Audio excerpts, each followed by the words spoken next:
بسم الله الرحمن الرحيم الحمد لله رب العالمين والصلاة والسلام على سيد الأنبياء والمرسلين سيدنا ونبينا وشفيع المذنبين أبي القاسم محمد وأهل بيته الطيبين الطاهرين المعصومين. أما بعد، فقال الله سبحانه تبارك وتعالى في كتابه المبين وهو أصدق القائلين: إنا علينا للهدى وإنا لنا للآخرة والأولى. صلوات بھیجے محمد سورہ واللیل کی آیت کریمہ ہے جس میں اللہ کی طرف سے ایک قانون کلی اور ایک ایسے قانون کا اعلان ہو رہا ہے کہ جو قانون ہمیشہ جاری و ساری رہے. اور وہ قانون یہ ہے جو قدرت نے بیان فرمایا ہے کہ اِنَّا عَلَيْنَا لِلْهُدَىٰ، ہدایت کی ذمہ داری ہمارے اوپر ہے اور ہادی اور رہبر اور رہنما ہم بھی ہیں. یہ ہے قدرت کی طرف سے اعلان. یعنی ہر طرح کے اختیارات ہم نے تمہیں دیے ہیں، لیکن یہ اختیار تمہیں نہیں دیا کہ تم اپنے لیے کسی رسول، کسی پیغمبر، کسی امام کا انتخاب کرو. یہ اختیار ہم نے اپنے پاس رکھا ہے. قدرت نے جگہ جگہ قرآن مجید میں اعلان فرمایا ہے کہ ہم نے ہر شے کی ہدایت کا انتظام کیا ہے. کوئی شے ایسی نہیں ہے کہ اللہ کی طرف سے اس کی ہدایت کا انتظام نہ ہو. کوئی شے ایسی نہیں کہ جس کی ہدایت کا انتظام اللہ کی طرف سے نہ ہو. چاہے اس کو بظاہر جان ہو چاہے نہ ہو، چاہے اس کو بظاہر روح ہو چاہے نہ ہو، چاہے اس کو بظاہر عقل و فہم ہو یا نہ ہو، لیکن اللہ کی طرف سے اس کی ہدایت کا انتظام ہے. جو بظاہر پہ جہاں چیزیں ہیں قدرت نے ان کی ہدایت کا بھی انتظام کیا. میں نے بظاہر کا لفظ اس لیے استعمال کیا ہے کہ بہت سے علماء اس بات کے قائل ہیں کہ ہر شے میں سمجھ موجود ہے اور عقل موجود ہے. لیکن آج اکثر یہ کہا جاتا ہے کہ بے عقل چیزیں، بے سمجھ چیزیں، یہی بات زیادہ تر استعمال کی جاتی ہے. تو جو بظاہر بے جان بے عقل چیزیں ہیں ان کی ہدایت کا انتظام بھی اللہ کی طرف سے ہے. اور اسی لیے جب جناب موسیٰ فرعون کے دربار میں پہنچے اور فرعون نے پوچھا یہ بتاؤ تمہارا رب کون ہے، اپنے رب کا تعارف کرواؤ، اپنے رب کو پہچانواؤ. تو جناب موسیٰ نے جو جواب کیا آج کی تاریخ آج بھی قرآن مجید میں محفوظ ہے کہ جناب موسیٰ نے ارشاد فرمایا کہ ربنا الذی اعطی کل شیء خلقہ ثم ہدی، میرا رب وہ ہے کہ جس نے ہر شے کو خلق کیا پھر اس کی ہدایت. اس کا مطلب ہے کہ ہر چیز کی ہدایت کا انتظام اللہ کی طرف سے ہے، جس میں چاہے ظاہری طور پر عقل و فہم و جان و روح ہو چاہے نہ ہو، لیکن اللہ کی طرف سے ہر ایک کی ہدایت کا انتظام ہے. اور ہر شے ایک نظام ہدایت کے تحت چل رہی ہے، ایک نظام ہدایت کے تحت چل رہی ہے. اس کے لیے خوبصورت مثال بھی لی جا سکتی ہے تو چھوٹے چھوٹے بچے بھی سمجھ سکیں کہ جس وقت ایک چھوٹا سا ننھا سا بیج آپ زمین میں دفن کرتے ہیں، جب زمین میں بوتے ہیں تو اس بیج سے دو اکھے نکلتے ہیں. اس بیج سے دو اکھے نکلتے ہیں، ایک اوپر کی طرف رخ کرتا ہے اور ایک نیچے کی طرف رخ کرتا ہے. ہر بیج سے دو اکھے پھوٹتے ہیں، ایک اوپر کی طرف اور ایک نیچے کی طرف. جو اوپر کی طرف اخوا آ رہا ہے وہ ہمیں رزق دینے کے لیے آ رہا ہے. سمجھ رہے ہیں؟ جو اوپر کی طرف اخوا آ رہا ہے وہ ہمیں رزق دینے کے لیے آ رہا ہے، جو نیچے کی طرف جا رہا ہے وہ اپنا رزق لینے جا رہا ہے. دو اکھے پھوٹتے ہیں ہر بیج سے دو اکھے، ایک اوپر کی طرف جا رہا ہے اور ایک نیچے کی طرف. اگر کوئی اس بیج کو الٹ دے، جو اخوا جو ہے اوپر کی طرف جا رہا ہے، جب بیج کو الٹ دیا تو اس کا رخ نیچے کی طرف ہو گیا، اور جو اخوا نیچے کی طرف جا رہا ہے جب رخ بدل دیا تو اس کا رخ اوپر کی طرف ہو گیا. تب اس بیج میں کچھ سمجھ جگہ پر تو ہے نہیں، جب جو الٹ دیا تو الٹا ہی چلنے لگے ہو؟ نہیں، کبھی تجربہ کر کے دیکھیے گا، کبھی تجربہ کر کے دیکھیے گا کہ ادھر 20 کو الٹا گیا اور جس اکھوے کا رخ اوپر تھا اس کو نیچے کر دیا، جس اکھوے کا رخ نیچے تھا اس کو اوپر کر دیا، تو فوراً آپ دیکھیں گے تماشا کہ وہ اکھوا پھر اپنا رخ بدل دے گا۔ آپ نے رخ نیچے کر دیا ہے، وہ پلٹ کر پھر اوپر جانے لگے گا، اور جس کا رخ اوپر کر دیا ہے پلٹ کر پھر نیچے جانے لگے گا۔ اس کا مطلب یہ ہے کوئی فطری ہدایت ہے جو کام کر رہی ہے۔ ایک سلوات بھیجے والا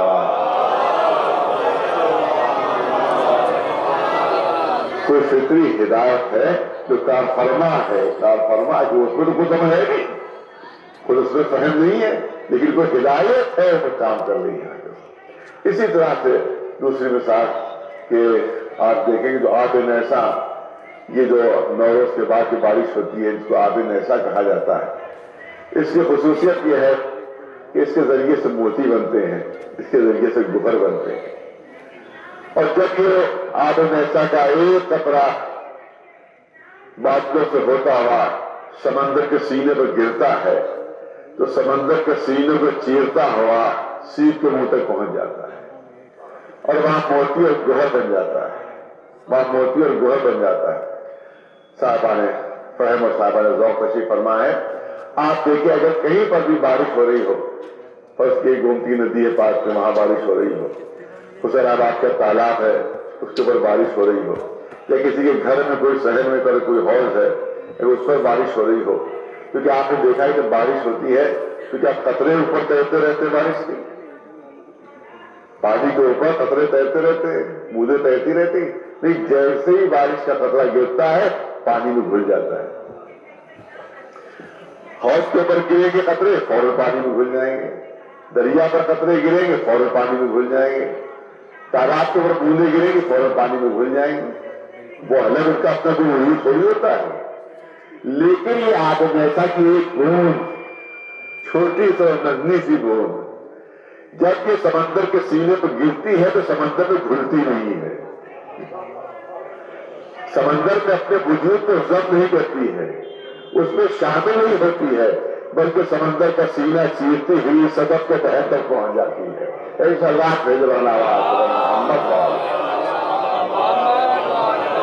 اس کا مطلب ہے کہ کوئی ہدایت ہے جو کام کر رہی ہے، پوری توجہ ہے، کوئی فطری ہدایت ہے جو کار فرما ہے، جو ایک ننھا سا قطرہ گرتا ہے تو سمندر میں گھلتا نہیں ہے، سمندر میں ملتا نہیں ہے، بلکہ سمندر کو چیرتا ہوا وہ سیپ کے منہ تک پہنچ جاتا ہے اور وہاں گوہر اور موتی بن جاتا ہے۔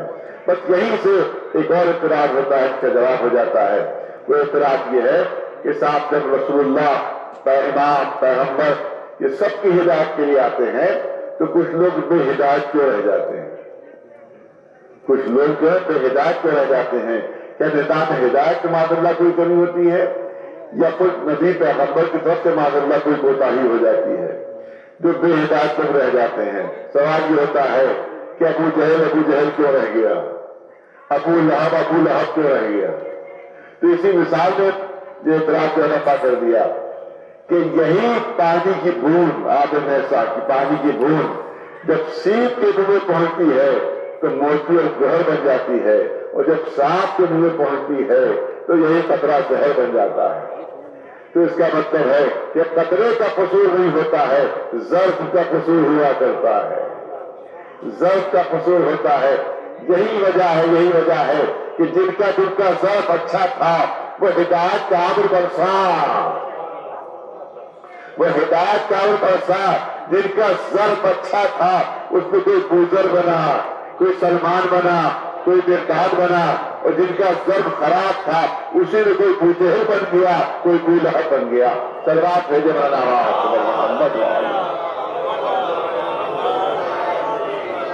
قدرت کی طرف سے نظام ہدایت، مگر ایک فرق رکھا ہے قدرت نے کہ جو بظاہر بے عقل و بے جان چیزیں ہیں ان کی ہدایت ان کے وجود میں دے دی ہے، ان کی فطرت میں دے دی ہے۔ ان کے لیے کوئی پیغمبر نہیں، الگ سے کوئی نبی نہیں، الگ سے کوئی امام نہیں، الگ سے پتھروں کے لیے کوئی نبی نہیں آیا، درختوں کے لیے کوئی نبی نہیں آیا، جانوروں کے لیے کوئی نبی نہیں آیا، لیکن انسان کے لیے پورا نبوت کا سلسلہ ہے، کریم احمد کا سلسلہ ہے. کیوں؟ پوری توجہ رہے. آپ دیکھیں پہلے وجود کے 4 درجے ہیں، بہت توجہ ماشاء اللہ پڑھے لکھے حضرات ہیں. وجود کے 4 درجات ہیں، وجود کے 4 درجات ہیں. پہلا درجہ ہے جمادات، یعنی پتھر زمین وغیرہ، اس کو جمادات کہتے ہیں. دوسرا درجہ ہے نباتات، یعنی پیڑ پودے، یہ نباتات کہلاتے ہیں. تیسرا درجہ ہے حیوانات، یعنی جانور، گائے بیل بھینس بکری، یہ سب حیوانات جانور. چوتھا درجہ ہے انسان کا. چوتھا درجہ انسان کی. بہت بڑی سچائی پیش کر رہا ہوں آپ کے سامنے. یہ ایسی سچائی ہے جس کو کوئی جھٹلا نہیں سکتا ہے کہ وجود کے 4 درجے ہیں. پہلا درجہ جمادات، یعنی پتھر زمین مٹی، یہ جمادات. دوسرا درجہ نباتات، یعنی پیڑ پودے گھاس پھوس، یہ جمادات. تیسرا درجہ حیوانات، یعنی جانور. چوتھا درجہ انسان کا ہے. چوتھا درجہ انسان کا ہے. وجود کے 3 درجے اپنے سے محروم ہیں. نہ جمادات نقل پائی جاتی ہے، نہ نباتات نقل پائی جاتی ہے، نہ حیوانات نقل پائی جاتی ہے. عقل آئی ہے چوتھے مرتبے میں. ایک سروات ہے جو محمد چوتھے مرتبے میں عقل آئی. اور اب یہاں پر اماموں کی ضرورت پڑی، یہاں پر پیغمبروں کی ضرورت پڑی، یہاں پر رسولوں کی ضرورت پڑی. بہت توجہ ہے، کیونکہ عقل ہوتی ہے سرکش، عقل ہوتی ہے سرکش. لہذا اس کو نہار کرنے کے لیے، اس کو کنٹرول کرنے کے لیے رسولوں کی ضرورت ہے، اس کو کنٹرول کرنے کے لیے انبیاء کی ضرورت ہے، اس کو کنٹرول کرنے کے لیے اماموں کی ضرورت ہے. کیونکہ سرکش ہوتی ہے، عقل اپنی حدوں سے باہر نکل جاتی ہے. ارے میں توجہ اور حیدر کرنا چاہتا ہوں. بہت ماشاء اللہ پڑھا لکھا مجمع میرے سامنے ہے. آپ دیکھیں کہ کبھی جمادات تو نہیں کہا کہ ہم نباتات میں شامل ہیں، یعنی اپنی حدوں کے اندر رہا، حد سے باہر نہیں نکلا. کبھی نباتات تو نہیں کہا کہ ہم حیوانات میں شامل ہیں، کبھی حیوانات تو نہیں کہا کہ ہم انسان ہیں. ارے توجہ کر لینا. کبھی جانوروں نے کوئی بتا کے کہہ دیا کہ ہمیں انسان مانو؟ نہیں، ہر ایک اپنی حدوں کے اندر رہا. جو اللہ نے اس کی حدیں معین کر دی تھی، ان کو اپنی کوئی بھی حد سے باہر نہیں نکلا. جمادات نے کبھی دعویٰ نہیں کیا کہ ہم کو نباتات میں شامل سمجھو، نباتات نے کبھی دعویٰ نہیں کیا کہ ہم کو حیوانات میں شامل سمجھو، حیوانات اور جانوروں نے کبھی دعویٰ نہیں کیا کہ ہم کو انسانوں میں شامل سمجھو. مگر یہ انسان ہے جو اپنی حدوں سے بڑھ جاتا ہے. ارے فرعون خدائی کا دعویٰ کرنے لگتا ہے، مسیلمہ نبوت کا دعویٰ کرنے لگتا ہے، اور 2 رکعت کا پیش نماز امامت کا دعویٰ کرنے لگتا ہے. ایک سلوات ہے جو محمد، ایک سلوات محمد. تو اب قدرت کی طرف سے انسانوں کے لیے ہدایت کا اہتمام ہوا، ہدایت کا اہتمام ہوا. اور ایک شخص، اب یہاں پر موضوع بہت تفصیلی ہے، بہت تفصیلی ہے، لیکن ظاہر ہے کہ مسلسل مجلس سے آپ کو شرکت بھی کرنا ہوتی ہے اور ہمیں پڑھنا بھی ہوتی ہے. مجلس سے جب آپ شرکت کرتے کرتے تھک جاتے ہیں تو تصور کیجیے پڑھنے والے کی یہ حالت ہوتی ہوگی، پڑھنے والے کی حالت ہوتی ہوگی. اس سے اندازہ کہ 3 4 ابھی ہلور کے طبی سفر سے آگے ہم کو ہلوری آزاد بھی تشریف فرما ہے، انہیں کے وطن سے میں حاضر ہو رہا ہوں. تقریباً 4-5 گھنٹے کا راستہ، اور اس کے بعد آتے ہی پھر مجلس سے تو وہاں بہت تھکن، ذہنی تھکن بھی ہو جاتی ہے، جسمانی تھکن بھی بہت. اور روز ہے یہ، ایک دن کا نہیں معاملہ.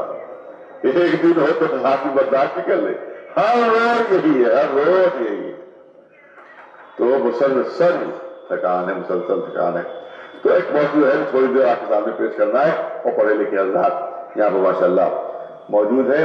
سوال یہ ہوتا ہے کہ قدرت نے ہمیں اجازت کیوں نہیں دی کہ ہم کسی رسول کو، امام کو، پیغمبر کو منتخب کریں؟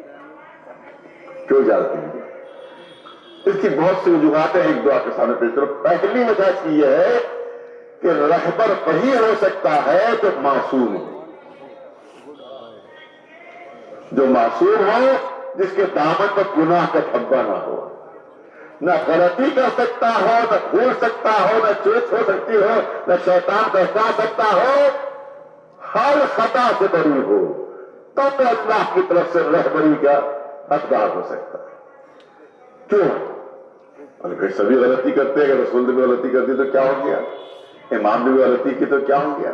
نہیں، بہت توجہ چاہوں گا۔ ایک بھی اگر معاذ اللہ رسول کی ایک غلطی بھی ثابت ہو جائے تو پوری نبوت مشکوک ہو جائے گی، پوری رسالت مشکوک ہو جائے گی۔ میں مثال پیش کروں تاکہ چھوٹے چھوٹے بچے بھی بات کو سمجھیں، چھوٹے چھوٹے بچے بھی سمجھیں۔ میری کوشش یہی ہوتی ہے کہ ایسی سہل اور سادہ مثالیں ہوں کہ ہمارے معصوم بچے بھی بات کو سمجھ جائے۔ بات مشکل ہوتی ہے لیکن آسان مثالوں سے سہل ہو جاتی ہے وہی بات۔ بہت توجہ چاہوں گا، آپ حضرات کی مثال پیش کرنا چاہتا ہوں۔ بات یہاں میں نے خود دیکھا انتظام میں ہوتا ہے کہ مجمع جو بہت زیادہ ہوتا ہے، ماشاءاللہ 400-500 لوگ اگر ہیں تو میزبان ہی کرتے ہیں کہ اگر تھوڑی سی چائے پلانا ہم کو، تو کیا کیا کہ کئی میزیں لگا ملا کے بچھا دی، 7-8 میزیں، ان کے بعد پیالیاں، بہت سی پیالیاں لگی، اور 300 پیالیاں ساتھ انہوں نے سجا دی، اور 2-3 لوگوں کو لگا دیا کہ جیسے ہی مجلس ختم ہو تو فوراً پیالیوں میں چائے ڈال دینا تاکہ 300 پیالیاں ایک ساتھ تیار مل جائے اور لوگوں کو زیادہ زحمت ان کا بہت زیادہ خرچ نہ ہو۔ لہٰذا 300 پیالیاں ایک ساتھ لوگوں کو مل جائے اور وہ چائے نوش فرما لیں، تبرک نوش فرما لیں۔ اب وہ 300 پیالیاں سجا دی گئی، اور اس کے بعد جیسے ہی مجلس ختم ہوئی، انہیں 3-4 لوگوں کو پہلے لگا دیا تھا، انہیں جلدی جلدی پیالیاں بھرنا شروع کر دی، پوری 300 پیالیاں چائے پہ لبریز ہو گئی۔ اب جیسے ہی مجمع آگے بڑھنے لگا، میزبان نے کہا 1 سیکنڈ ٹھہر جائیے، بہت توجہ ہو رہے ہیں، 1 سیکنڈ ٹھہر جائیے۔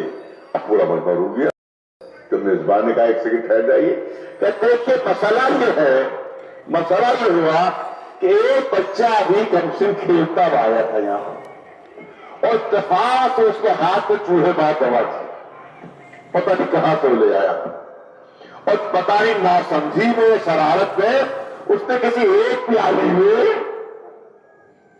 وہ چوہے مار دوا ڈال دی ہے۔ اب پتہ نہیں چل رہا ہے کہ کون سی پیالی ہے۔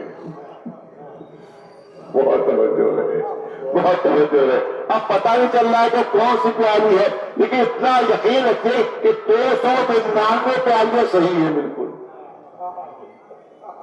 صرف ایک پیالی میں چوہے مار دوا دی گئی ہے۔ لہذا آئیے آگے بڑھیے اور نوش فرمائیے، صرف ایک پیالی میں چوہے مار دوا، بقیہ سب صحیح ہیں، ایک آدمی بھی آگے نہیں بڑھے گا،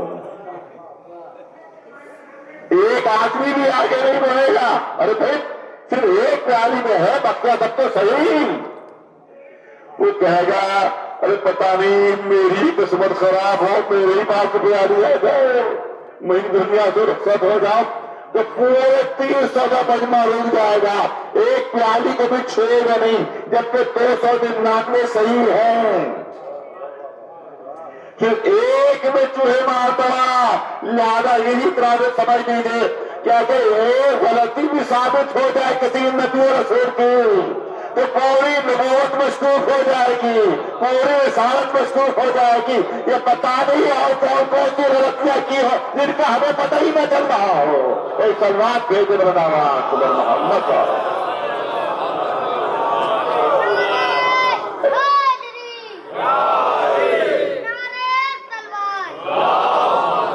معصوم ہونا ضروری، جو اللہ کی طرف سے آتا ہے معصوم ہوتا ہے۔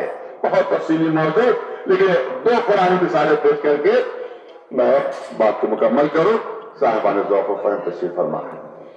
2 قرآنی مثالیں آپ دیکھیں کہ پہلی مثال ہے کہ جب نمرود سے اور جناب ابراہیم سے مقابلہ ہوتا ہے، آپ کوشچن ڈالا، دنیا سے کی ساری اس نے جتن کر ڈالے، آخر میں قدرت نے عذاب بھیجا، اور عذاب کیا تھا؟ چھوٹے چھوٹے مچھر، چھوٹے چھوٹے حقیر مچھر۔ ماشاء اللہ یہاں نوجوان موجود ہیں، پوری توجہ چاہوں گا. چھوٹے چھوٹے حقیر مچھر. نمرود کیا ہے؟ اس زمانے کی سپر پاور. نمرود ہے اس زمانے کی سپر پاور. قدرت نے ہمیشہ بڑی طاقتوں کو چھوٹی طاقتوں کے ذریعے شکست دی ہے. لہذا اب نمرود کو ذلیل کرنے کے لیے جو زمانے میں سپر پاور ہے مچھروں کی فوج بھیجی. اب ظاہر کہ مچھر جانور ہے، عقل نہیں، فہم نہیں. وہیں پر جناب ابراہیم بھی ہیں، وہیں پر ابراہیم کے ماننے والے بھی ہیں، وہیں پر نمرود بھی ہے، وہیں پر نمرودی لشکر بھی ہے. اب روایتیں ہیں کہ یہ ناک کے اندر گھس جاتے تھے اور دماغ ختم کر دیتے تھے. آخر میں نمرود کے سر پر جوتیاں پڑتی تھی، ان کی تکلیف ہوتی تھی اس کو، اور جوتیاں کھاتے کھاتے وہ دنیا سے رخصت ہو گیا. آج کے نمرود نے بھی جوتا کھایا تھا، پچھلا والا نمرود بھی جوتیاں کھا کے گیا ہے. ایک سروات بھیجے برنامہ محمد، ایک سروات برنامہ محمد. بہت توجہ ہے، توجہ زیادہ وقت نہیں لینا ہے، بہت توجہ ہے. آپ دیکھیں اب تاریخ ہلاکت پورے نمرودی لشکر کو نمرود سمیت مچھروں نے ختم کر دیا. بہت توجہ ہے. مچھروں نے ختم کر دیا پورے لشکر کو. سب ہلاک ہو گئے، سب ختم ہو گئے. اب مجھے اتنا بتا دیجئے کہ جانور میں عقل نہیں ہے، فہم نہیں ہے، سمجھ نہیں ہے. اگر کہیں ایک مچھر غلطی سے جناب ابراہیم کے کسی ماننے والے کو اسے پہنچا دیتا، تکلیف پہنچا دیتا، مگر پاس ہی وہ کھڑے ہوئے تھے، مگر کسی کو اس کے نہیں پہنچی، کسی کو تکلیف نہیں پہنچی. غلطی سے کسی ابراہیم کے ماننے والے کی ناک کو ہو گیا تو مگر غلطی نہیں کی، مگر غلطی نہیں کی. توجہ ہے. دوسری مثال جس وقت دوسرا سپر پاور آیا ہے کائے کے لیے؟ کعبے کو ڈھانے کے لیے. اب وہاں آ رہا ہے اور ہاتھیوں کا لشکر سامنے ہے، ہاتھیوں کو لے کر آ رہا ہے تاکہ کعبے کو ڈھا دے. یہاں بھی اللہ نے کوئی ہاتھیوں سے بڑا جانور پیدا نہیں کیا کہ ہاتھیوں سے بڑا کوئی جانور پیدا ہو جاتا، ڈائناسور دوبارہ پیدا ہو جاتے اور آتے ہو اور اپنے پیروں سے ہاتھیوں کو کچل دیتے. لیکن اللہ نے کوئی ہاتھیوں سے بڑا جانور نہیں پیدا کیا. دوسری صورت یہ ہو سکتی تھی کہ ننھی ننھی آبادیاں بھیجی، ننھی ننھی آبادیاں، ان کے ہاتھ پنجوں میں چھوٹے چھوٹے کنکر تھے. دوسری صورت یہ ہو سکتی تھی کہ ان کے پنجوں میں اتنی طاقت پیدا کر دیتا اللہ کہ وہ بڑی بڑی چٹانیں اٹھا دیتی اور بڑی بڑی چٹانیں اٹھا کر ابراہ کے لشکر میں ڈال دیتے، سب کچل جاتے. بہت توجہ پہلے کے بننے کی توجہ چاہ رہا ہوں. ایک صورت یہ ہو سکتی تھی کہ ہاتھی سے بڑا جانور پیدا کر دیتا اور وہ آگے کچل دیتے. دوسری صورت یہ ہو سکتی تھی خود ابابیلوں کے پنجوں میں اتنی طاقت پیدا کر دیتا کہ بڑی بڑی چٹانیں اٹھا لیتی. نہیں، اتنی ہی کنکریاں انہوں نے اٹھائی کہ جتنی ان کے پنجوں میں قوت تھی، اتنی ہی چھوٹی چھوٹی کنکریاں کہ جتنی پنجوں میں قوت تھی، مگر اللہ نے ان کنکریوں میں اتنا فورس پیدا کر دیا، اتنی طاقت پیدا کر دی کہ پورا لشکر چبایا ہوا بھوسا بن گیا. قرآن میں واقعہ محفوظ ہو گیا کہ دیکھو یہ نہ دیکھنا کون سپر پاور ہے، بلکہ اللہ نے جتنی طاقت تمہیں دی ہے اس کے حساب سے دشمن سے باطل سے ٹکرا جاؤ. فتح دینا ہمارا کام ہے، کامیابی دینا ہمارا کام ہے. سلوات بھیجے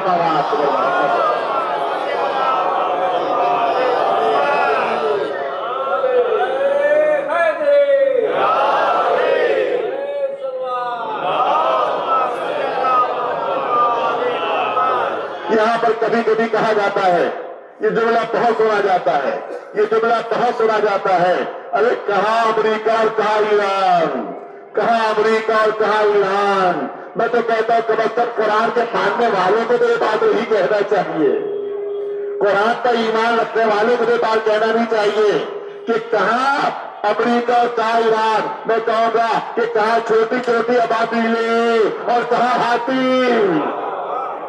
جب اللہ پر بھروسہ کر کے کوئی ٹکرا جاتا ہے تو فتح دینا اللہ کا کام ہوتا ہے. ایک سلوات بھیجو آواز قبر محمد صلی بس توجہ ہے. میں کا وقت نہیں لینا ہے, توجہ چاہتا ہوں آپ حضرات کی.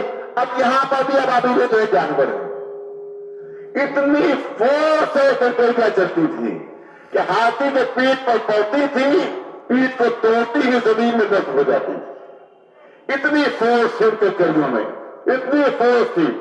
اگر غلطی سے ایک کنکری کانٹے میں پڑ جاتی, بہت توجہ, اگر غلطی سے جانور ہے, جانور پہ عقل نہیں ہے, جانور پہ سمجھ نہیں ہے, جانور پہ فہم نہیں ہے, اگر غلطی سے ایک کنکری کانٹے میں پڑ جاتی تو جس مقصد سے آئی تھی بابی نے وہی مقصد ختم ہو جاتا ہے. کعبے کی حفاظت کے لیے آئی اور ایک کنکری میں کعبے کی عمارت ہی تباہ ہو جاتی, مگر جانور تھی لیکن غلطی نہیں کی. ارے بہت توجہ, بہت توجہ. جانور تھی مگر غلطی نہیں کی. اس سے نتیجہ یہ نکلا کہ اللہ اگر کسی بیا کو جانور کو بھی بھیج دیتا ہے تو وہ بھی غلطی نہیں کرتا. تو کوئی نبی کیسے غلطی کرے گا, کوئی امام کیسے غلطی کرے گا, کوئی پیغمبر کیسے غلطی کرے گا. ایک سلمان بھیجو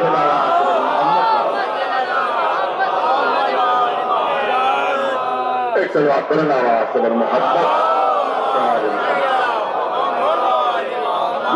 یاد ہم ان تمام روایتوں کو ریجیکٹ کرتے ہیں کہ جس میں معاذ اللہ فاض اللہ رسول اللہ کے سلسلے میں کہ بھول جاتے تھے, غلطی ہو جاتی تھی, شیطان بہکا دیا کرتا تھا. یہ ساری روایتیں جھوٹی ہیں, چاہے کسی بھی صحیح کتاب میں ہو, مگر غلط ہے. ایک سلوات بھیجے بلند آواز سے محمد, جو کہ کسی نبی اور پیغمبر سے غلطی نہیں ہو سکتی. ایک سلوات بلند آواز سے محمد. آخری جو ہے کرنا چاہتا ہوں کیونکہ ابھی اور بھی مجھے خدمت کرنا ہے, دوسری مجلس میں, لہذا آخری جو کرنا چاہتا ہوں. اب اللہ کی طرف سے انتظام ہے ہدایت, ہدایت کا انتظام ہے. اب یہاں پر ایک بہت ہی ایک سوال ہے, بنیادی سوال ہے, اور اسی کو حل پیش کرنا, اسی کا حل پیش کرنا ہے. وہ بنیادی سوال یہاں پر یہ ہے کہ ہم کیسے پہچانے کہ کون اللہ کی طرف سے ہے اور کون اللہ کی طرف سے نہیں ہے. بنیادی سوال ہے, اسی کا حل ہمیں تلاش کرنا ہے, اسی کا حل ہمیں ڈھونڈنا ہے. کیونکہ میں نے عرض کیا کہ کتنے نبی جھوٹے, کتنے نبی ایسے نبی جھوٹی نبوت کا دعویٰ کیا تھا. ہم کیسے پہچانیں, کیسے شناخت کریں کہ کون اللہ کی طرف سے اور کون جھوٹا دعوے دار ہے. پالنے والے اگر دو آدمی دعویٰ کر رہے ہیں اور دونوں کہہ رہے ہیں ہم اللہ کی طرف سے ہیں, ہم کیسے فیصلہ کریں کون سچا ہے اور کون جھوٹا ہے, کون صحیح دعوے دار ہے, کون غلط دعوے دار ہے. کیونکہ پالنے والے ہم تو اس سے ڈائریکٹ پوچھ نہیں سکتے, بہت توجہ چاہ رہا ہوں بچنے کی. ہم تو اس سے پالنے والے ڈائریکٹ نہیں پوچھ سکتے, ہم تو اس سے براہ راست نہیں پوچھ سکتے کہ کون تیری طرف سے ہے اور کون تیری طرف سے نہیں ہے. کیونکہ اگر ہم تو اس سے ڈائریکٹ پوچھ سکتے ہوتے تو پھر کسی نبی کی ضرورت ہی نہیں تھی, پھر کسی امام کی ضرورت ہی نہیں تھی. نبی اور امام درمیان میں ہوتا ہی اسی لیے ہے کہ اب اللہ سے براہ راست نہیں پوچھ سکتے, ڈائریکٹ نہیں پوچھ سکتے. جب پالنے والے ہم تو اس سے تو پوچھ نہیں سکتے تو کس کا دعویٰ صحیح کس کا دعویٰ غلط ہے. ہم کیسے پہچانے کہ کون صحیح ہے کون غلط. کوئی معیار ہونا چاہیے, کوئی کسوٹی ہونا چاہیے, کوئی پہچان ہونا چاہیے. بچوں جوانوں سے زیادہ خطاب بہت توجہ ہے. قدرت نے کہا ہم قیامت تک کے لیے معیار بتائے دیتے ہیں, ہم قیامت تک کے لیے کسوٹی بتائے دیتے ہیں. اس معیار پر پرکھ لینا, اس کسوٹی پر پرکھ لینا. اگر ہمارے بتائے ہوئے معیار کے مطابق ہے تو ہمارا ہے, ہماری طرف سے ہے. اور اگر ہمارے بتائے ہوئے معیار کے مطابق نہیں ہے تو پوری دنیا کی حکومت کیوں نہ ہو اس کے پاس, مگر ہماری طرف سے بھی ہے. ارے بہت توجہ ہے, وہ ہماری طرف سے نہیں ہے. ہم معیار بتائے دیتے ہیں, محک بتائے دیتے ہیں, کسوٹی بتائے دیتے ہیں, پہچان بتائے دیتے ہیں. اور وہ پہچان یہ ہے, قرآن میں اعلان ہو رہا ہے, قرآن اپنی طرف سے نہیں ہے. قرآن کی آیت پیش کر رہا ہوں, قرآن میں اعلان ہوا کہ لقد اخترناہم علی علم علی العالمین، میرے یہاں بتا دیا گیا قیامت تک اسی پہ پرکھتے رہو، اسی پہ جانچتے رہو، یہ ایک تھرمامیٹر ہے الہی، یہ الہی تھرمامیٹر ہے، اس کے ذریعے سے پہچان سکتے ہو تم۔ بہت توجہ ہے، لقد اخترناہم علی علم علی العالمین، ہم نے ہدایت کے لیے ان کو منتخب کیا ہے جو زمانے کے سب سے بڑے عالم ہیں، ہم نے ہدایت کے لیے ان کو منتخب کیا، ان کو بھیجا جو زمانے کے سب سے بڑے عالم، جو زمانے کے سب سے بڑے عالم۔ اب پہچان آسان ہو گئی، اب ڈھونڈنا آسان ہو گیا، اب دیکھ لو کون اس معیار پر پورا اتر رہا ہے، کون اس محک اور کسوٹی پر پورا اتر رہا ہے۔ قرآن نے پہچان بتائی کہ ہماری طرف سے رہبر وہ ہوگا، ہماری طرف سے رہنما وہ ہوگا جو اپنے زمانے کا سب سے بڑا عالم ہوگا۔ تو اگر کوئی دعوے دار نظر آئے تو یہ دیکھ لینا کسی دوسرے سے سوال تو نہیں کر رہا ہے، کسی سے پوچھ تو نہیں رہا ہے۔ اگر کسی دروازے پر پوچھتا ہوا نظر آ جائے، سوال کرتا ہوا نظر آ جائے تو سمجھ لینا اللہ کی طرف سے نہیں ہے۔ لیکن اگر ممبر پر بیٹھ کر دعویٰ کر رہا ہے سلونی سلونی، جو پوچھنا ہے پوچھو، ایک سلوات بھیج رہا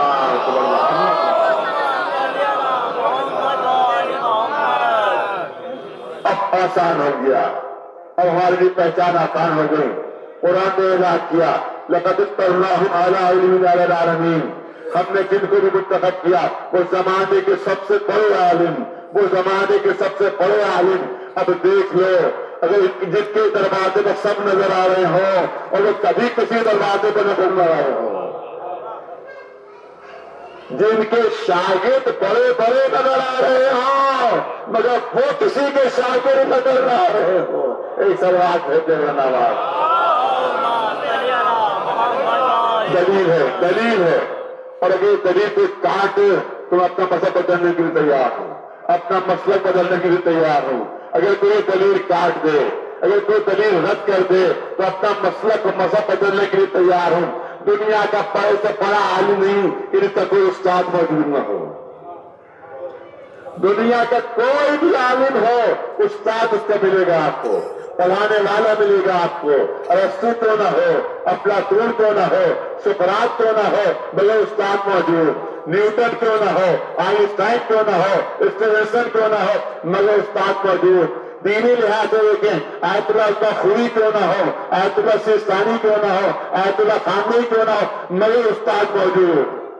تو پوری تاریخ انسانیت میں آپ کو کسی بھی عالم کا نام لے لیں اس کا استاد آپ کو مل جائے گا، اس کا پڑھانے والا آپ کو مل جائے گا، مگر ایک خانوادہ ایسا ہے، ایک سلسلہ ایسا ہے کہ جس کے صرف شاگرد ملتے ہیں، استاد کوئی نہیں ملتا۔ ایک سلوات بھیج رہا جس کے صرف اور صرف شاگرد ہیں ہسٹری میں، جن کا کوئی استاد نہیں ہے۔ اس کا مطلب یہ ہے علوم الہیہ لے کر آئے ہیں، اللہ کی طرف سے پڑھ کر آئے ہیں۔ سلوات بھیج بس آخری جملے ہیں اور اسی کو بات مکمل۔ آپ دیکھیں اور دلیل کے طور پر آخری جملے ہیں، آپ دیکھیں کہ آج ایک مطالبہ کیا جاتا ہے ری رائٹ دی ہسٹری، ہسٹری کو دوبارہ لکھا جائے، تاریخ کو دوبارہ لکھا جائے۔ یہ کیوں مطالبہ کیا جاتا ہے؟ کیونکہ انگریزوں نے تاریخیں لکھوائی ہیں، انگریزوں نے ہسٹری لکھوائی ہے، لہٰذا یہ مطالبہ کیا جاتا ہے تاریخ کو دوبارہ لکھا جائے۔ کیونکہ یہاں کے حکمرانوں سے حکومت غصب کی، حکمرانوں سے حکومت غصب کی، لہذا اب انہوں نے جو تاریخیں لکھوائیں تو جو حکمرانوں برائیاں نہیں پائی جاتی تھی وہ بھی جوڑ دی، جو ان میں خرابیاں نہیں پائی جاتی تھی وہ بھی وہ جوڑ دی۔ بڑے احتیاط تھے، تھے، بڑے بزدل تھے، جاہل تھے، دنیا کی ساری خرابیاں اس میں جوڑ دی۔ بہت شاید کے لیے لکھ دیا تاریخ میں کہ صاحب وہ جنگ کے لیے اس لیے نہیں جا سکے کیونکہ وہ آج یہ تھے کہ خادم ان کو جوتیاں پہنائے، اور کیونکہ انگریزوں کے خوف سے خادم مار چکے تھے لہذا وزیر شاہ تخت و ترمی کو آئے، لہذا جنگ میں حصہ نہیں لیا، جنگ ہار گئے۔ اس طرح کے افسانے اور قصے پڑھ کے پیش کر دیے گئے تاکہ دنیا کو توجہ سے ہٹ جائے اور دنیا یہ سمجھے کہ ہندوستانیوں کی محبت میں انگریزوں نے حکومت یہاں کے لے لی، کیونکہ یہاں کے حکمراں حکومت کے لائق ہی نہیں تھے۔ پوری توجہ ہے، اسی لیے کہا جا رہا ہے کہ دشمنوں نے تاریخ لکھوائی اور پیکے ہوئے قلم تاریخ لکھ رہے تھے، لہذا انہیں نے غلط باتیں منسوخ کر دی، الزامات جھوٹے لگا دیے، جو اچھائیاں تھی وہ چھپا دی، جو برائیاں نہیں تھی وہ بھی دے دی۔ بہت توجہ ہے، بہت توجہ۔ آخری جملہ ذکر کرنا چاہتا ہوں، اسلام کی جتنی بھی تاریخیں ہیں جن کو پرائمری سورسز کہا جاتا ہے، جن کو اولین مساجد کہا جاتا ہے، وہ سب کے سب یا بنی امیہ کے زمانے میں لکھی گئیں یا بنی عباس کے زمانے میں، یا بنی امیہ یا بنی عباس۔ بنی امیہ بھی دشمن، بنی عباس بھی دشمن۔ اب کہا ہے کہ ان کے بکے ان کے ہاتھ کے خریدے ہوئے مورخ جب لکھیں گے اور اہل بیت کا تذکرہ ہوگا، جو ائمہ معصومین کا تذکرہ ہوگا، تو معاذ اللہ برائیوں کے ساتھ ہونا چاہیے، عیوب کے ساتھ ہونا چاہیے، یوں ہونا چاہیے کہ معاذ اللہ اس سے زیادہ جاہل کوئی نہیں، اس سے زیادہ بے پڑھا لکھا کوئی نہیں، یہ کبھی نمازی نہیں پڑھتے تھے، روزہ رکھتے کو تو سواری نہیں، حج پر تو کبھی گئے نہیں۔ برائیوں کے ساتھ بہت توجہ، آخری جملے، برائیوں کے ساتھ تذکرہ ہونا چاہیے تھا، عیوب کے ساتھ تذکرہ ہونا چاہیے تھا، کیونکہ دشمن لکھوا رہا ہے اور لکھا ہوا قلم لکھ رہا ہے۔ بہت توجہ، تو عیوب کے ساتھ ہونا چاہیے تھا، برائیوں کے ساتھ ہونا چاہیے تھا، مگر میں سمجھتا ہوں کہ یہ کردار اہل بیت کا عظیم ترین معجزہ ہے، یہ کردار اہل بیت کا عظیم ترین معجزہ ہے کہ دشمن لکھوا رہا ہے، بکا ہوا قلم لکھ رہا ہے، لیکن جب بھی ہمارے کسی امام پر ذکر آتا ہے تو قلم لکھنے پر مجبور ہو جاتا ہے کہ اس وقت زمانے میں ان سے بڑا کوئی عالم نہیں ہے، ان سے زیادہ کوئی نمازی نہیں ہے، ان سے زیادہ کوئی تقی نہیں ہے، ان سے زیادہ کوئی پرہیزگار نہیں ہے۔ یہ قلم لکھ نہیں رہے تھے بلکہ اعجاز کردار اس سے لکھوا رہا تھا۔ ایک سلوات بھیجو اللہ۔ میں سمجھتا ہوں کہ یہ اہل بیت کا معجزہ شق القمر کے معجزے سے کمتر نظر نہیں آتا۔ سلوات بھیجو محمد۔ یہ ہے محمد آل محمد علیہ السلام کہ جن کی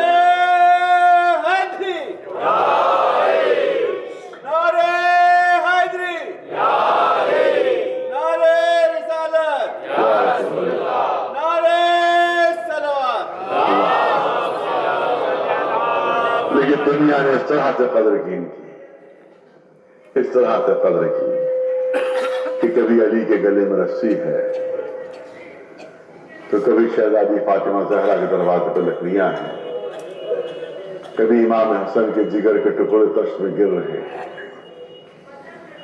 تذکرہ امام حسن میں چاہتا ہوں بس صاحب امام کا تذکرہ ہو جائے، کیونکہ آج کا دن جو گزر گیا وہ 2 شہادتوں کا دن تھا۔ ایک رسول اللہ جس کے لیے بعض علماء نے لکھا شہادت تھی، کسی یہودیہ عورت نے زہر دیا تھا، اور دوسرے ہمارے آقا امام حسن علیہ السلام۔ آپ دیکھیں کہ صلح ہو چکی ہے، گھر میں تشریف فرما ہے، مگر دشمنی ختم نہیں ہوئی، مگر عداوت ختم نہیں ہوئی۔ چاہتے ہیں کہ دنیا سے رخصت ہو جائیں، وجود ہی ختم ہو جائے، لہذا آقا کو زہر دلوایا جاتا ہے، امام حسن علیہ السلام زہر دلوایا جاتا ہے۔ امام حسن کی دوہری اذیت تھی، دوہری اذیت تھی، ایک جسمانی اذیت تھی زہر کے ذریعے اور ایک روحانی اذیت تھی۔ نہیں توجہ رہے، ہمارے آقا کو دوہری اذیت تھی، ایک جسمانی اور ایک روحانی اور ذہنی۔ جسمانی اذیت یہ تھی کہ ایسا سخت ترین زہر تھا کہ زہر دینے والے نے خود کہا کہ اگر یہ زہر دریا دجلہ میں ڈال دیا جاتا تو ساری مچھلیاں تڑپ کر مر جاتی ہیں۔ ایسا تیز زہر تھا کہ جس سے جگر کے ٹکڑے کٹ کٹ کے دست میں گرے تھے، ایسا تیز زہر تو جسمانی حیثیت میں تھی زہر کی تکلیف، اور روحانی حیثیت کیسے تھی؟ روحانیت اس لیے تھی کہ اس کے ذریعے سے زہر دلوایا گیا تھا کہ جس پر انسان سب سے زیادہ بھروسہ کرتا ہے، جس پر انسان سب سے زیادہ اعتماد کرتا ہے، رفیق حیات کے ذریعے، شریک حیات کے ذریعے، کہ جس کو رفیق حیات کہا جاتا ہے، جس کو شریک حیات کہا جاتا ہے، اس کے ذریعے، زوجہ کے ذریعے زہر دلوایا گیا۔ اور امام کی مجبوری یہ تھی کہ امام بتا بھی نہیں پا رہے تھے کس نے زہر دیا، جبکہ آقا کو معلوم تھا کہ ملونہ کون ہے کہ جس نے زہر دیا۔ دو چار جملے کرنا چاہتا ہوں اور مجلس خط عزاداروں، آقا کلپ رہے ہیں زہر کی تکلیف میں، جناب ام فرما زوجہ ہیں، ان کے زانو پر شوہر کا سر ہے، امام حسین موجود ہیں، نندا کا قاسم موجود ہے۔ اب یہاں پر روایت پیش کرنا چاہتا ہوں کہ شاید کسی بہت ضروری کام سے، کسی وجہ سے امام حسین سامنے سے تھوڑی دیر کے لیے ہٹ گئے۔ جناب ام فرما نے دیکھا کہ امام حسن کا بالکل آخری وقت ہے، بس سانس ڈھل چکی ہے، اب ظاہر موقع نہیں تھا خود اٹھ کر جائے اور امام حسین کو خبر دے جا کر کہ آپ کے بھائی کا آخری وقت آ گیا ہے۔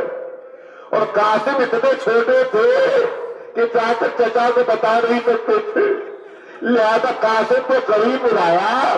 روایت کہتی ہے کہ قاسم کا گریبان چاک کیا اور قاسم سے کہا کہ اپنے چچا کے سامنے اسی طرح سے چلے جاؤ، بتانے کی ضرورت نہیں پڑے گی، تمہارا گریبان چاک دے کر تمہارا چچا کو سمجھ جائے گا کہ بس تمہاری یتیمی قریب آ گئی۔ امام حسین آتے ہیں اور امام حسین کے سامنے بھائی نے تب توڑا، جنازہ اٹھایا گیا۔ اب تاریخ کا عجیب ظلم ہے، دیکھیں آپ کیسے کیسے ظلم ہوئے اہل بیت پر۔ روایت کہتی ہے کہ جیسے جنازہ روضہ رسول اللہ کے قریب پہنچا، وہاں کچھ لوگ پہلے سے موجود تھے کہ ہم نواسے کو نہانا کے پہلے بھی دفن نہیں ہونے دیں گے، یہاں تک کہ تیر برسائے گئے، سینکڑوں تیر ایک ساتھ چلے۔ امام حسن کی وصیت کے مطابق جنازہ واپس آ گیا۔ اب جو جنازہ جنت البقیع میں امام حسین نے رکھا، تب تصور کیجئے کہ بھائی کے دل کا کیا ہوا ہوگا جب یہ منظر دیکھا ہوگا۔ روایت میں تاریخ میں ہے کہ 70 تیر امام حسن کی تابوت میں پیوست تھے، 70 تیر تابوت میں پیوست تھے اور 7 تیر کفن کے آر پار ہو گئے تھے۔ مسوداروں پر قصت ہوئی، امام حسن جنت البقیع میں مدفون ہوئے۔ امام حسین سر جھکائے گھر کے اندر داخل ہوئے۔ جیسے گھر میں داخل ہوئے دیکھا دروازے پر زینب کھڑی نہیں ہے، بہن کھڑی نہیں ہے، سر کے بال کھلے ہوئے ہیں، چہرے کا رنگ زرد ہے، بدن پر تھردری ہے۔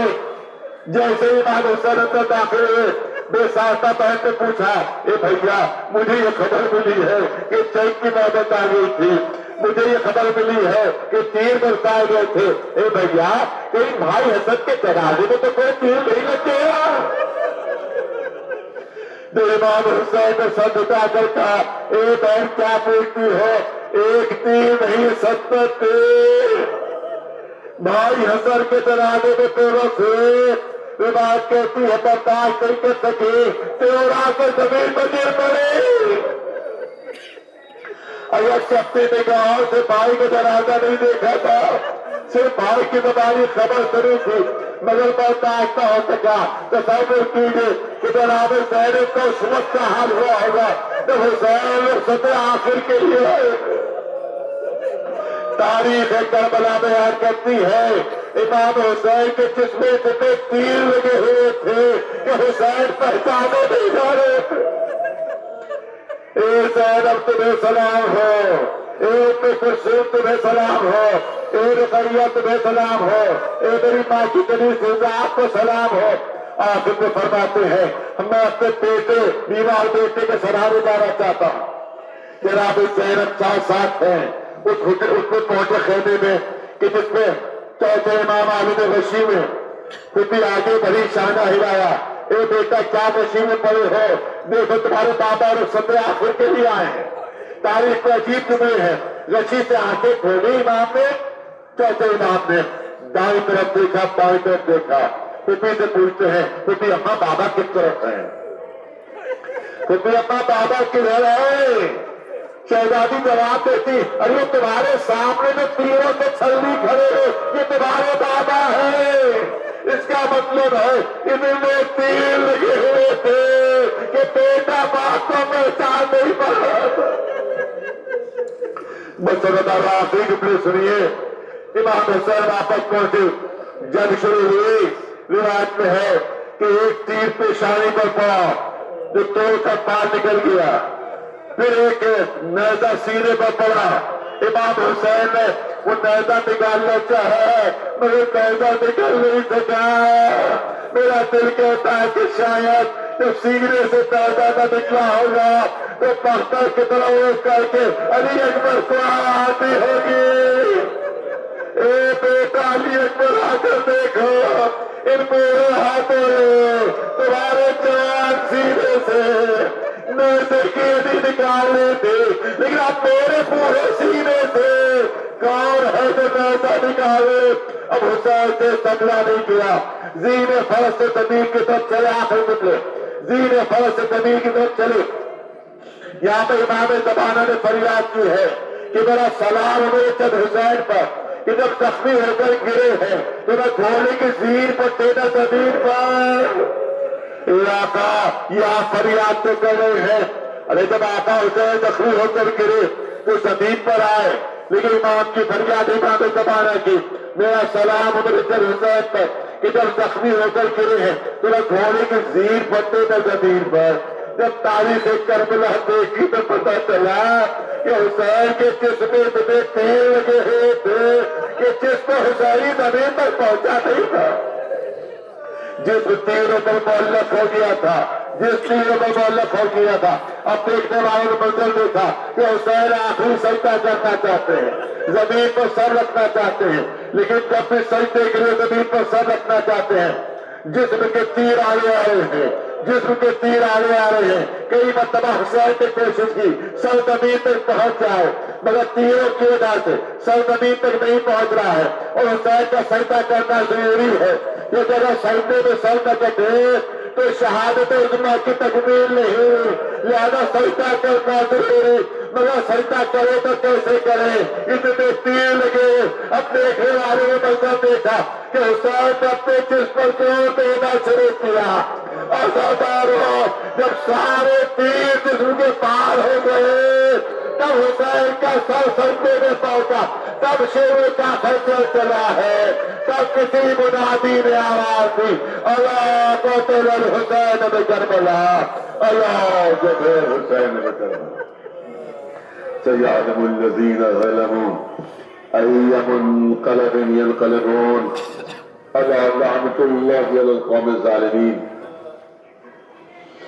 سورہ فاتحہ کے اجتماع سے منیر حسن زیدی صاحب نے عقی زیدی صاحب، مہاتلہ زیدی صاحبہ بنت منیر حسن زیدی صاحب، ان تمام مرحومین کو اور جملہ مومن مومنات جو دنیا سے رخصت ہیں ان سب کی روح کو ایک مرتبہ سورہ حمد اور 3 مرتبہ سورہ اخلاص کے ذریعے سے ایصال ثواب ہوگا۔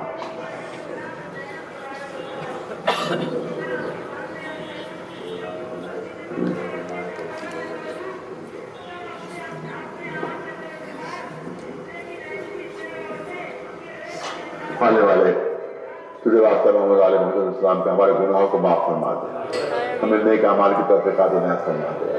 ہم میں جو مریض ہیں، خاص طور سے میں تو کچھ پہلے میں کچھ لوگ مریض ہیں یہاں کے، لہٰذا گزارش ہے کہ دعا مانگیے تو پہلے بیمار کربلا تمام مریضوں کو صحت عطا، پڑھنے والے جو بے روزگار ہیں کو روزگار عطا فرما دے، جو باروزگار ہیں تو روزگار میں ترقی عطا فرما دے، جو بے اولاد ہیں ان کو اولاد کی نعمت سے نواز دے، جو زیارت کے متمنی ان کی تمنا پوری کر دے، جہاں جہاں مسلمان ان کی حفاظت فرما۔ خصوصیت جو دوستداران محمد و آل محمد ہیں ان کی جان اور مال و عزت و آبرو محفوظ و معمول فرما۔ پانے والے ہمیں اس وقت دنیا سے نہ اٹھانا جب تک محمد و آل محمد علیہ السلام ہمارے کردار ہمارے عمل سے راضی نہ ہو گیا. پانے والے دہشت گردوں کو دنیا سے نیست و نابود کروا جو حکومتیں دہشت گردوں کی سرپرستی کر رہی ہیں پالنے والے ان کو بھی تباہ و برباد کر دے. پالنے والے ہمارے آخری ماہ کے زور میں تعجیل فرما اور ہم کو ان کے غلام ہو جائے سارا مسئلہ فرما. ربنا تقبل منا